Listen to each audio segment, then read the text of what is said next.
Hello friends, welcome to our channel Aarambh classes. आज के इस वीडियो में हम लोग बिहार एस्टेट पीजीटी हिस्ट्री में प्रीवियस ईयर में जो भी क्वेश्चंस पूछे गए थे उसको आपके साथ डिस्कस करेंगे। तो बिना देर किए चलिए आज का ये वीडियो शुरू करते हैं।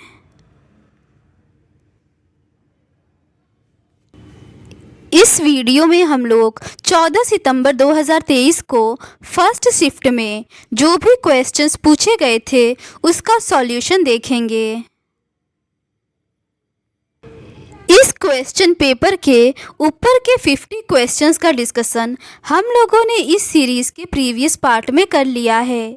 आज हम लोग उसके आगे के 50 क्वेश्चंस का डिस्कशन आपके साथ करेंगे। क्वेश्चन नंबर 51 है, जापान पर नाभिकीय हमले का आदेश किस अमेरिकी राष्ट्रपति ने दिया था? इसका सही आंसर है ऑप्शन बी, ट्रूमैन। जापान पर नाभिकीय हमले का आदेश अमेरिकी राष्ट्रपति ट्रूमैन ने दिया था। राष्ट्रपति के रूप में ट्रूमैन ने इतिहास के कुछ सबसे महत्वपूर्ण निर्णय लिए।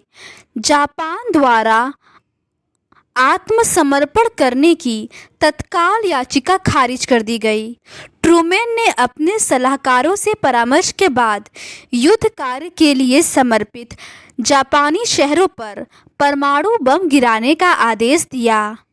अगला प्रश्न है, संयुक्त राष्ट्र संघ के पहले महासचिव कौन थे? इसका सही आंसर है ऑप्शन ए, ट्रिगवेली। संयुक्त राष्ट्र संघ के पहले महासचिव ट्रिगवेली थे। ट्रिगवेली नॉर्वे के निवासी थे तथा उन्होंने 1946 से 1953 तक संयुक्त राष्ट्र संघ के पहले महासचिव के रूप में कार्य किया। अगला प्रश्न है, द्वितीय विश्व युद्ध के बाद कौन ब्रिटेन के प्रधानमंत्री बने? इसका सही आंसर है ऑप्शन डी, क्लीमेंट एटली। द्वितीय विश्व युद्ध के बाद क्लीमेंट एटली ब्रिटेन के प्रधानमंत्री बने। इटली लेबर पार्टी के महत्वपूर्ण नेता थे। इनके ही प्रधानमंत्रित्व काल में भारत को स्वतंत्रता मिली। अगला प्रश्न है, गजनी राजवंश का संस्थापक था? इसका सही आंसर है ऑप्शन ए, अल्पतगीन। गजनी राजवंश का संस्थापक अल्पतगीन था। अल्पतगीन के बाद सुबुक्तगीन इस वंश का सुल्तान बना, किंतु वह महमूद ही था जिसने गजनी राजवंश को सर्वोच्चता प्रदान की। ऐसा माना जाता है कि महमूद गजनवी ने भारत पर 17 बार आक्रमण किया। उसके आक्रमण का मुख्य उद्देश्य राज्य स्थापित करना नहीं बल्कि धन को लूटना था। अगला प्रश्न है, निम्न कथनों में कौन अलबरूनी के संबंध में सही नहीं है? इसका सही आंसर है ऑप्शन ए, वह एक धर्मनिरपेक्ष लेखक था। ये सही नहीं है। महमूद गजनवी के भारत आक्रमण के साथ अलबरूनी भारत आया तथा यहाँ के सामाजिक, आर्थिक, धार्मिक, सांस्कृतिक जीवन को उसने अपनी पुस्तक किताब उल हिंद में संकलित की। अगला प्रश्न है, मध्यकालीन भारत की प्रथम महिला शासिका थी? इसका सही आंसर है ऑप्शन ए, रजिया सुल्तान। रजिया सुल्तान दिल्ली सल्तनत की प्रथम और अंतिम मुस्लिम महिला शासिका थी। वह 1236 ईस्वी में गद्दी पर बैठी। उसे गद्दी पर बैठाने के लिए दिल्ली सल्तनत के इतिहास में उत्तराधिकार के प्रश्न पर दिल्ली की जनता ने पहली बार निर्णय लेकर सुल्तान को चुना था। अगला प्रश्न है, स्वयं को खलीफा का सहायक किसने कहा? इसका सही आंसर है ऑप्शन ए, बलबन ने। बलबन ने स्वयं को खलीफा का सहायक कहा था। बलबन दिल्ली का प्रथम सुल्तान था जिसने राजत्व संबंधी सिद्धांत की स्थापना की तथा राजत्व के इन विचारों का विस्तार पूर्वक विवेचना किया। उसने राजत्व सिद्धांत का स्वरूप और सार फारसी राजत्व से किया था। अगला प्रश्न है, किस शासक ने मोइनुद्दीन चिश्ती का दरगाह बनवाया? इसका सही आंसर है ऑप्शन बी इल्तुतमिश। मोइनुद्दीन चिश्ती के दरगाह को इल्तुतमिश ने बनवाया था। इल्तुतमिश को मकबरा शैली का जन्मदाता कहा जाता है। इल्तुतमिश ने ही सुल्तानगढ़ी में अपने पुत्र नासिरुद्दीन का मकबरा बनवाया था। अगला प्रश्न है, इल्तुतमिश ने किस शासक को हराया था? इसका सही आंसर है ऑप्शन ए आराम शाह। इल्तुतमिश ने दिल्ली के सुल्तान आराम शाह को हराया था। इल्तुतमिश उस समय बदायूं का सूबेदार था। दिल्ली के कुछ अमीर सरदारों ने इल्तुतमिश को सुल्तान पद के लिए आमंत्रित किया, जिसे उसने स्वीकार कर दिल्ली की ओर कूच किया। जूद नामक एक स्थान पर इल्तुतमिश और आराम शाह के मध्य युद्ध हुआ, जिसमें इल्तुतमिश विजयी हुआ और आराम शाह की हत्या कर दी गई। अगला प्रश्न है, कहाँ के खलीफा से इल्तुतमिश ने खिलअत प्राप्त किया? इसका सही आंसर है ऑप्शन ए बगदाद। इल्तुतमिश ने 1229 ईस्वी में बगदाद के खलीफा अल मुंतसिर बिल्लाह से खिल्लत प्राप्त किया था। इल्तुतमिश खलीफा से अधिकार पत्र प्राप्त करने वाला दिल्ली सल्तनत का प्रथम वैधानिक सुल्तान था। अगला प्रश्न है, निम्न में कौन सा सही है? इसका सही आंसर है ऑप्शन डी हुमायूं नामा, हुमायूं की जीवनी, ये सही है। बाबर नामा में बाबर की आत्मकथा है। रज्म नामा महाभारत का फारसी अनुवाद है। बादशाह नामा शाहजहां के शासनकाल का इतिहास है। अगला प्रश्न है, राजपुताना के किस राज्य ने अकबर की अधीनता स्वीकार नहीं की थी? इसका सही आंसर है ऑप्शन ए मेवाड़। राजपुताना के मेवाड़ राज्य ने अकबर की अधीनता स्वीकार नहीं की थी। मेवाड़ में सिसोदिया वंश का शासन था। वहां का तत्कालिक शासक राणा सांगा का पुत्र उदय सिंह था, जिसने अकबर की अधीनता स्वीकार करने से इनकार कर दिया। चित्तौड़ का किला मध्य राजस्थान का प्रवेश द्वार माना जाता था। राजस्थान में अकबर का सबसे कड़ा प्रतिरोध मेवाड़ के शासकों ने किया। अगला प्रश्न है, मान सिंह के बारे में क्या गलत है? इसका सही आंसर है ऑप्शन ए महाराणा प्रताप के सेनापति थे। मान सिंह महाराणा प्रताप के नहीं बल्कि अकबर के सेनापति थे, जिन्होंने हल्दी घाटी के युद्ध में महाराणा प्रताप के विरुद्ध अकबर के सेना का नेतृत्व किया था। ये अकबर के नवरत्नों में से एक थे, जिन्हें अकबर ने 7000 का सर्वोत्तम मनसब प्रदान किया था। अगला प्रश्न है, अकबर के सैन्य अभियान के संदर्भ में सही क्रम को पहचाने। इसका सही आंसर है ऑप्शन सी मालवा विजय, गोंडवाना विजय, गुजरात विजय और असीरगढ़ विजय। मालवा विजय 1561 ईस्वी में हुआ था। गोंडवाना विजय 1564 में, गुजरात विजय 1572 में और असीरगढ़ विजय 1601 में। अगला प्रश्न है, अकबर और दक्कन के राज्यों के संबंध में क्या सही नहीं है? इसका सही आंसर है ऑप्शन डी अकबर अहमदनगर की किले पर नियंत्रण करने में असफल रहा। अकबर दक्कन के राज्यों पर मुगल सत्ता स्थापित करने वाला पहला मुगल शासक था। अहमदनगर के आंतरिक कलह के कारण मुगलों को हस्तक्षेप का मौका मिला। अकबर ने अब्दुल रहीम खाने खाना को दक्कन मामलों की देखरेख का भार सौंपा। 1600 ईस्वी में अकबर ने अहमदनगर के दुर्ग पर अधिकार कर लिया। अहमदनगर के सुल्तान निजाम शाह को बंदी बनाकर ग्वालियर के दुर्ग में भेज दिया गया। अगला प्रश्न है, अकबर के बारे में कौन सा कथन गलत है? इसका सही आंसर है ऑप्शन डी शाही परिवार की महिलाओं के लिए मीना बाजार आयोजित करने की परंपरा की शुरुआत की। शाही परिवार की महिलाओं के लिए मीना बाजार आयोजित करने की परंपरा की शुरुआत अकबर ने नहीं किया था। अकबर ने लड़के और लड़कियों के लिए शादी की न्यूनतम आयु को निर्धारित किया तथा उसने विधवा पुनर्विवाह के लिए कदम उठाए। उसने यह सुनिश्चित किया कि किसी को सती होने के लिए बाध्य न किया जाए। एक प्रकार से उसने सती प्रथा पर पाबंदी लगा दिया। अगला प्रश्न है, कौन सही सुमेलित है? इसका सही आंसर है ऑप्शन ए, आमिल गुजार, राजस्व वसूली करने वाला, ये सही सुमेलित है। अमीन कृषि भूमि का हिसाब रखने वाला होता था। वाकिया नवीस सूबे के गुप्तचर विभाग का प्रमुख था। कारकुन परगने का हिसाब किताब रखने वाला होता था। अगला प्रश्न है, निम्नलिखित में से किसने अपनी राजधानी मुर्शिदाबाद से मुंगेर हस्तांतरित कर दी? इसका सही आंसर है ऑप्शन डी, मीर कासिम ने। मीर जाफर के बाद बंगाल का नवाब मीर कासिम बना। मीर कासिम ने अपनी राजधानी मुर्शिदाबाद से मुंगेर हस्तांतरित किया था क्योंकि मुंगेर में अंग्रेजों का प्रभाव बहुत कम था। मीर कासिम अलीवर्दी खां के उत्तराधिकारियों में सर्वाधिक योग्य था। अगला प्रश्न है, सरफराज खान किसके एक अक्षम पुत्र थे? इसका सही आंसर है ऑप्शन सी, मुर्शिद कुली खां के। सरफराज खां मुर्शिद कुली खां का एक अक्षम पुत्र था। मुर्शिद कुली खां के बाद सरफराज खां बंगाल का नवाब बना। इसके विरुद्ध विद्रोह कर अलीवर्दी खां बंगाल का नवाब बना।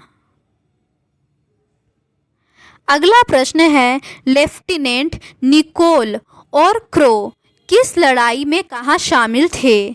इसका सही आंसर है ऑप्शन बी, बक्सर की लड़ाई में। लेफ्टिनेंट निकोल और क्रो बक्सर की लड़ाई में शामिल हुए थे। बक्सर की लड़ाई अंग्रेजों और बंगाल अवध के नवाब तथा मुगल बादशाह की संयुक्त सेना के बीच हुआ था, जिसमें अंग्रेजों की विजय हुई। बक्सर का युद्ध भारत में निर्णायक युद्धों में से एक था क्योंकि इसी युद्ध के बाद अंग्रेजों को संपूर्ण भारत विजय की महत्वाकांक्षा हिलोर मारने लगी। अगला प्रश्न है, कथन ए है, कंपनी ने भारतीय राज्य पर कब्जा करने से पहले अपने प्रभाव का विचार करने के लिए विभिन्न राजनीतिक, आर्थिक और राजनयिक तरीकों का इस्तेमाल किया। कथन बी है, कंपनी ने भारतीय राज्यों में निवासियों को नियुक्त किया। इसका सही आंसर है ऑप्शन ए और बी दोनों सत्य है और बी ए का सही स्पष्टीकरण है। कंपनी ने भारतीय राज्य पर कब्जा करने से पहले अपने प्रभाव का विस्तार करने के लिए विभिन्न राजनीतिक, आर्थिक और राजनयिक तरीकों को इस्तेमाल किया क्योंकि कंपनी ने भारतीय राज्यों में निवासियों को नियुक्त किया। इस प्रकार कथन और कारण दोनों सही है तथा कारण कथन की सही व्याख्या करता है। अगला प्रश्न है, मुगल सिंहासन ग्रहण करने से पहले शाह आलम द्वितीय का नाम क्या था? इसका सही आंसर है option B, prince Ali Gauhar. Mughal सिंहासन ग्रहण करने से पहले शाह आलम द्वितीय का नाम प्रिंस अली गौहर था। शाह आलम द्वितीय ने 1759 to 1806 ईस्वी तक शासन किया। शाह आलम द्वितीय केवल नाम मात्र का सम्राट था जो अपने अमीरों, मराठों और अंग्रेजों की हाथ की कठपुतलियां थे। इसी के काल में 1803 ईस्वी में अंग्रेजों ने दिल्ली को भी जीत लिया। अगला प्रश्न है, निम्नलिखित में से कौन सा कथन सही है? पहला है, प्लासी की लड़ाई अंग्रेजों ने अपने हथियारों की ताकत से ज़्यादा अपने कूटनीतिक कौशल से जीती थी। दूसरा है, बक्सर की लड़ाई इलाहाबाद की संधि और अवध के नवाब के साथ समझौते के साथ समाप्त हुई थी। नीचे दिए गए कूट का उपयोग करके सही उत्तर का चयन करें। इसका सही आंसर है ऑप्शन सी, 1 और 2 दोनों सही है। प्लासी की लड़ाई अंग्रेजों ने अपने हथियार की ताकत से ज़्यादा अपने कूटनीतिक कौशल से जीती थी क्योंकि अंग्रेजों ने नवाब के सेनापति को अपने तरफ मिला लिया था। अगला प्रश्न है, निम्नलिखित में से कौन सा कथन सत्य है? पहला है, बक्सर के युद्ध के बाद कंपनी ने भारतीय राज्यों में निवासियों की नियुक्ति की। दूसरा है निवासी स्थानीय अदालत में शाही शक्ति का प्रतिनिधित्व करते थे। तीसरा है 1765 में मुगल सम्राट ने कंपनी को बंगाल प्रांत का दीवान नियुक्त किया। चौथा है निवासियों ने वित्तीय और प्रशासनिक शक्ति का प्रयोग किया। इसका सही आंसर है ऑप्शन सी, पहला, दूसरा, तीसरा सही है। अगला प्रश्न है 1857 के विद्रोह में निम्नलिखित नायकों में से किसने फ्रांस के सम्राट को लिखा था? अंग्रेजी सरकार के अन्याय एवं शपथ भंग के कार्य चारों ओर ऐसे दहक रहे हैं जैसे सूर्य की किरणें। इसका सही आंसर है ऑप्शन डी, नाना साहब। 1857 के विद्रोह के नायकों ने नाना साहब ने फ्रांस के सम्राट को लिखा था कि अंग्रेजी सरकार के अन्याय एवं शपथ भंग के कार्य चारों ओर ऐसे दहक रहे हैं जैसे सूर्य की किरणें। 1857 के विद्रोह में नाना साहब ने कानपुर में नेतृत्व किया और तात्या टोपे ने इनकी सहायता की। अगला प्रश्न है निम्नलिखित में से किसने 1857 के विद्रोह को एक षड्यंत्र की संज्ञा दी? इसका सही आंसर है ऑप्शन सी, आउट्रम और टेलर ने। सर जेम्स आउट्रम और डब्ल्यू टेलर 1857 के विद्रोह को हिंदू मुस्लिम षड्यंत्र का परिणाम बताया था। अगला प्रश्न है वाजिद अली शाह किस कला में माहिर थे? इसका सही आंसर है ऑप्शन बी, कथक कला। वाजिद अली शाह अवध का अंतिम नवाब था जिसके काल में 1856 ईस्वी में लॉर्ड डलहौजी ने अवध का विलय ब्रिटिश साम्राज्य में किया।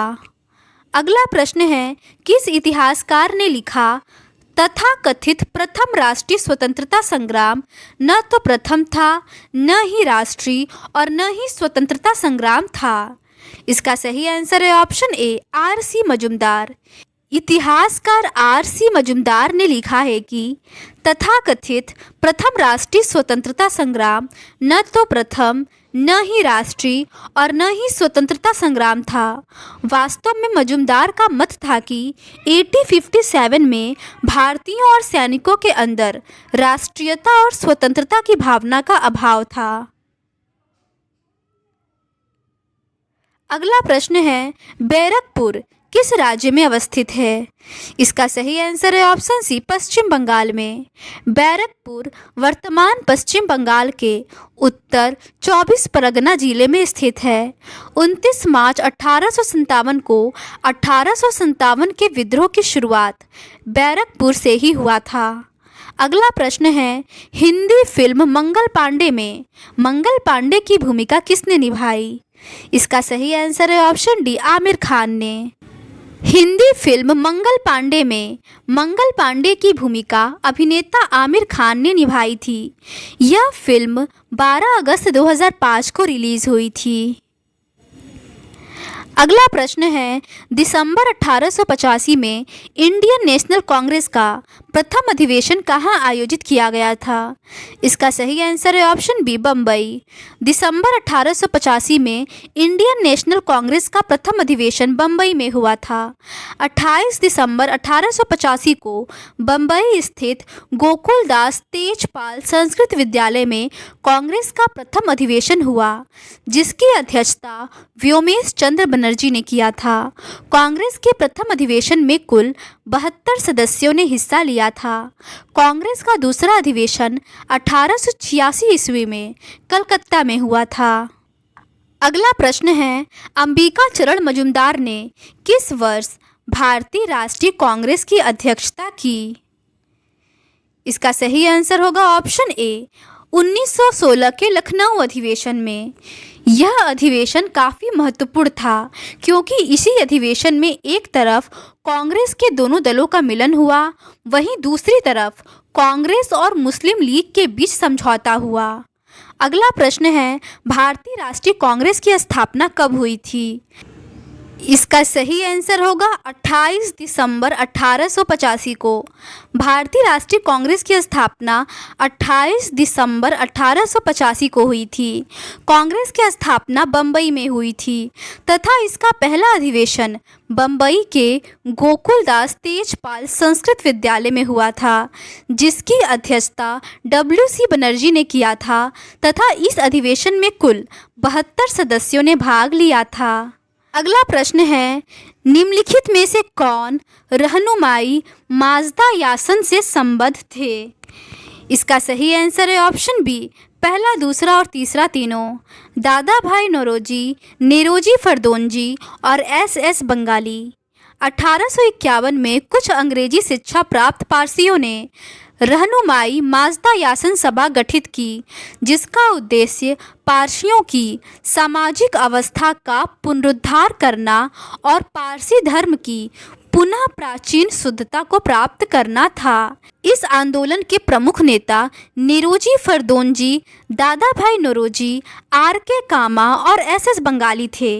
इस सभा ने एक पत्रिका राष्ट्रगुफ्तार का भी प्रकाशन किया। अगला प्रश्न है, निम्नलिखित में किसने 1904 से लगातार भारत को स्वशासन देने पर बल दिया? इसका सही आंसर है ऑप्शन डी, दादा भाई नौरोजी। दादा भाई नौरोजी ने 1904 से लगातार भारत को स्वशासन देने पर बल दिया। दादा भाई नौरोजी को लोग भारत के व्योवृत्त नेता कहते हैं। ये भारतीय राष्ट्रीय कांग्रेस के 1886, 1893 और 1906 में अध्यक्ष भी रहे। अगला प्रश्न है, भारतीय स्वतंत्रता आंदोलन में 16 अक्टूबर 1905 दिन किन कारणों से प्रसिद्ध है? इसका सही आंसर है ऑप्शन सी, बंगाल विभाजन की घोषणा। भारतीय स्वतंत्रता आंदोलन में 16 अक्टूबर 1905 बंगाल विभाजन की घोषणा के लिए प्रसिद्ध है। बंगाल विभाजन की घोषणा का कारण राजनीतिक था, क्योंकि बंगाल क्रांतिकारियों का गढ़ बनता जा रहा था, जिसे लॉर्ड कर्जन बंगाल को 2 भागों में विभाजित कर इस पर नियंत्रण स्थापित करना चाहता था। 16 अक्टूबर को पूरे बंगाल में रक्षाबंधन दिवस के रूप में मनाया गया। अगला प्रश्न है, किसने कहा था कि राजनीतिक स्वतंत्रता राष्ट्र की प्राणवायु है? इसका सही आंसर है ऑप्शन सी, अरविंद घोष। अरविंद घोष ने कहा था कि राजनीतिक स्वतंत्रता राष्ट्र की प्राणवायु है। अरविंद घोष लाल, बाल और पाल के साथ उग्रवादी दल का प्रतिनिधित्व करते थे। अगला प्रश्न है, गांधी जी ने कॉलेज की शिक्षा कहाँ से हासिल की थी? इसका सही आंसर है ऑप्शन बी, सामल दास कॉलेज से। गांधी जी का जन्म 2 अक्टूबर 1869 को गुजरात के पोरबंदर नामक स्थान पर हुआ।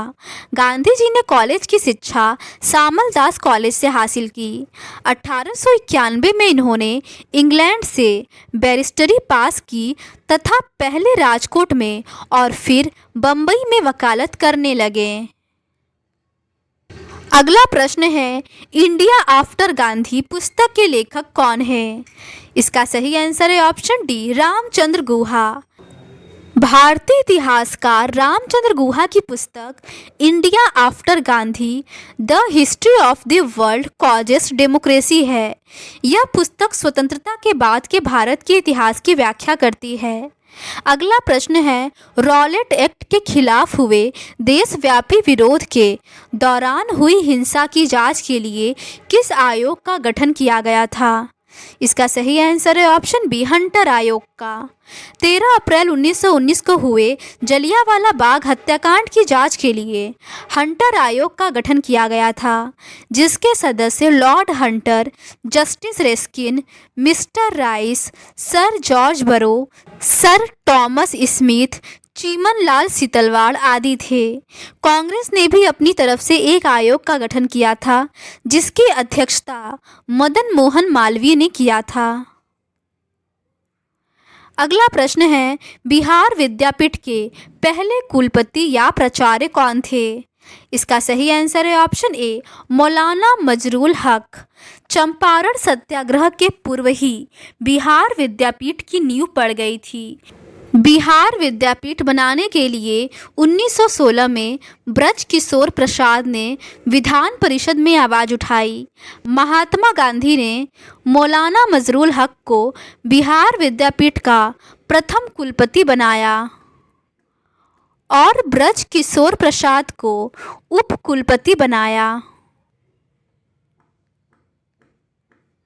अगला प्रश्न है, साइमन कमीशन भारत कब आया? साइमन कमीशन की नियुक्ति 1927 में किया गया, किंतु साइमन कमीशन भारत 3 फरवरी 1928 को बम्बई पहुंचा। उस दिन पूरी बम्बई में हड़ताल का आयोजन कर काले झंडे के साथ साइमन गो बैक के नारे लगाए गए। 1928 और 1929 के बीच कमीशन ने भारत की 2 बार यात्रा की तथा 1930 में अपनी रिपोर्ट प्रस्तुत की। आयोग ने इसका उत्तर 1927 माना है। अगला प्रश्न है, 1929 में हुए कांग्रेस के वार्षिक अधिवेशन की अध्यक्षता किसने की थी? इसका सही आंसर है ऑप्शन सी, जवाहरलाल नेहरू ने। 1929 में हुए कांग्रेस के वार्षिक अधिवेशन की अध्यक्षता जवाहरलाल नेहरू ने किया था। यह अधिवेशन दिसंबर 1929 ईस्वी में लाहौर में आयोजित किया गया था। इस अधिवेशन में नेहरू रिपोर्ट को पूरी तरह निरस्त घोषित कर दिया गया। इसी अधिवेशन में पूर्ण स्वराज का प्रस्ताव पारित हुआ तथा अब राष्ट्रीय आंदोलन का लक्ष्य पूर्ण स्वराज्य हो गया। अगला प्रश्न है, दारुल उलूम देवबंद की स्थापना किसने की? इसका सही आंसर है ऑप्शन सी, दोनों, मोहम्मद कासिम नौनतवी और रशीद अहमद गंगोही ने।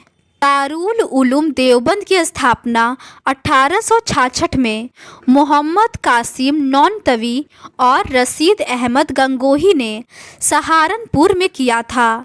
इसका उद्देश्य था कि मुस्लिम संप्रदाय के लिए धार्मिक नेता प्रशिक्षित किए जाए। अगला प्रश्न है, द्वितीय विश्व युद्ध में अमेरिका कब शामिल हुआ? इसका सही आंसर है ऑप्शन बी, 1941 में। जब द्वितीय विश्व युद्ध चल रहा था तब जापान ने अचानक 7 दिसंबर 1941 को अमेरिका के पर्ल हार्बर पर हमला कर दिया। जापान के हमले से अमेरिका के 8 में से 6 जंगी जहाज तथा 200 से ज़्यादा एयरक्राफ्ट नष्ट हो चुके थे। तत्कालीन अमेरिकी राष्ट्रपति रूजवेल्ट ने इसे कलंक का दिन कहा और दिसंबर 1941 को अमेरिका द्वितीय विश्व युद्ध में शामिल हो गया। अगला प्रश्न है, दक्षिण पूर्व एशिया में ब्रिटेन का सबसे बड़ा बेस कहाँ था? इसका सही आंसर होगा सियोल में। दक्षिण पूर्व एशिया में ब्रिटेन का सबसे बड़ा बेस सियोल में था। सियोल दक्षिण कोरिया की राजधानी है। अगला प्रश्न है, भारत छोड़ो आंदोलन के दौरान जेल ब्रेक की घटना बिहार के किस जेल में हुई थी? 1942 में भारत छोड़ो आंदोलन के दौरान बिहार में जेल ब्रेक की घटना हजारीबाग जेल में हुई थी। जब 9 नवंबर 1942 को दीपावली की रात में जयप्रकाश नारायण, रामानंद मिश्र, योगेंद्र शुक्ला आदि व्यक्ति हजारीबाग जेल की दीवार फांदकर भाग गए। आगे चलकर इन लोगों ने भूमिगत होकर आंदोलन को नेतृत्व प्रदान किया। आयोग ने इसका उत्तर भागलपुर जेल माना है। अगला प्रश्न है, जापानी नौसेना ने कब आत्मसमर्पण किया था? इसका सही आंसर है ऑप्शन सी, 15 अगस्त 1945 को। द्वितीय विश्व युद्ध में जापान के साम्राज्य के आत्मसमर्पण की घोषणा सम्राट हिरोहितो ने 15 अगस्त 1945 को की थी और 2 सितंबर 1945 को औपचारिक रूप से हस्ताक्षर किए गए, जिससे युद्ध की शत्रुता समाप्त हो गई। अगला प्रश्न है, इनमें से कौन सी हिंदी फिल्म विभाजन की पृष्ठभूमि पर बनी है? इसका सही आंसर है ऑप्शन डी, उपयुक्त तीनों, धर्मपुत्र, गर्म हवा और पिंजर। अगला प्रश्न है, पुलिस कार्रवाई के द्वारा किस देशी रियासत को भारत में मिलाया गया था? इसका सही आंसर है ऑप्शन ए हैदराबाद को।